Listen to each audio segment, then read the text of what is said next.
Presidente Camillo Lungo, ma si è arrivati finalmente a questa rivoluzione. Sì, soprattutto abbiamo dimostrato che c'è una maggioranza eletta dei Veneti compatta che ha accettato di discutere per 3 mesi, ovviamente il provvedimento non è ancora chiuso, ma si è votato il cuore del provvedimento che prevede l'azienda zero e le 9 ULSS, quindi i Veneti diciamo che passiamo da 21 ULSS a 9, il che non vuol dire che si curano male i Veneti, il che vuol dire che abbiamo meno uffici e più medici. Ecco, è quello che avete sostenuto fin dall'inizio o è cambiato qualcosa in questi 3 mesi?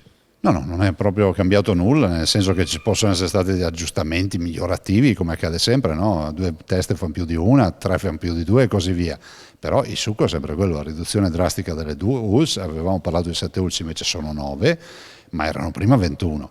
E l'azienda zero, quindi un'azienda che coordina tutte le attività. Voglio ricordare che il nostro obiettivo è quello di guardare una sanità del futuro che sia ipertecnologica e che i Veneti siano curati dalle tecnologie e dai migliori professionisti che ci possano essere sul mercato. I dati ci stanno dando ragione, visto e considerato che anche ieri c'erano articoli che dicevano appunto del fatto che le cure hanno buoni effetti anche rispetto all'allungamento della vita. Ecco, un impatto di questo tipo può dare risultati in tempi molto brevi rispetto a cosa vi aspettate. Immediati, nel senso che dal 1° gennaio si parte col nuovo modello organizzativo, ma vorrei anche ricordare che i 9 direttori ci sono già, perché io proprio in vista di questo modello non ho nominato 21 direttori, ma ne ho nominati 9 che fanno anche i commissari dove i direttori non ci sono. Perché siamo pronti, siamo operativi, a noi interessa curare bene i cittadini, le scartoffie non ci interessano.